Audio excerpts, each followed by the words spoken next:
Chacun doit être traité en fonction du niveau de glissement vieillesse-technicité dans l'activité criminelle. Et donc, il faut qu'on s'adapte au mode opératoire.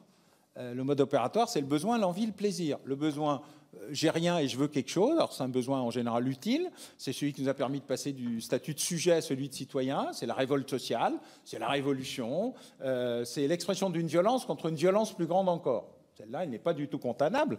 Elle nous a permis d'avoir un Parlement, une représentation démocratique des citoyens. Voilà. Parfois, c'est excessif, parfois, c'est même extrêmement excessif. Mais enfin, grosso modo, l'histoire a montré plutôt la légitimité de la révolte et du droit à la résistance à l'oppression, qui est d'ailleurs dans notre Constitution. La deuxième partie, c'est l'envie. J'ai envie d'avoir ce que quelqu'un a et que je n'ai pas. C'est un effet publicitaire en général, c'est l'effet de la marque. C'est l'effet de la lisibilité d'eux, c'est l'effet des influenceurs, c'est l'effet de l'inutile et du présent. Mais enfin, en général, il n'y a pas mort d'homme. Et puis le troisième élément, c'est le plaisir. Le plaisir de l'agression, de la possession, de la violence sexuelle, de la violence physique, de cette augmentation massive de l'homicide et des homicidités, dont je traite d'ailleurs dans mon dernier bouquin, parce que c'est impressionnant de voir à quel point nous avons inversé une tendance qui était la réduction à la violence ultime, qui est l'indicateur le plus stable dans une société, hein, l'homicide, le meurtre, l'assassinat. Nous sommes passés de 150 homicides à moins de 2 en 500 ans, c'est un gigantesque succès, et en 20 ans, nous avons inversé le processus. Quand même un petit sujet qu'il va falloir traiter. Or, une partie de cette inversion est liée au trafic de stupes pour les règlements de compte et à l'augmentation de la violence physique comme élément de régulation de la vie, parce qu'on ne fait plus confiance à l'État dans sa capacité d'être un régulateur, un intermédiateur ou un objet répressif. Puisque comme on ne sait pas ce qu'il fait et que lui-même ne connaît que des injonctions contradictoires, ça ne fonctionne pas. Donc tout le monde s'engouffre dans les brèches laissées par l'État en France, puisque l'État en France, il a créé la nation.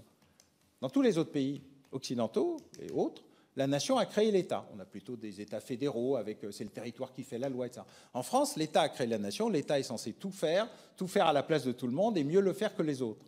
C'était vrai jusque dans les années 70-75, au moment où l'État en France a décidé de devenir un État libéral, au sens américain ou anglo-saxon du terme, protestant. Voilà, je n'ai rien contre. Mais c'était un changement de culture d'État. Et ce changement de culture, il a amené un dépérissement de l'État, y compris sur ses fondamentaux. Vous me pardonnerez de signaler en quelques instants l'État social, l'État médical, on l'a vu durant le Covid, l'État militaire. J'ai l'impression que nous n'avons plus vraiment d'armée, en tout cas du point de vue de ceux qui la font. Hein. Nous avons une armée échantillonnaire et expéditionnaire, mais enfin, elle n'est pas prête à la défense opérationnelle du territoire. L'État sécuritaire, une grande difficulté à gérer le problème des violences, et notamment des violences physiques, un peu partout.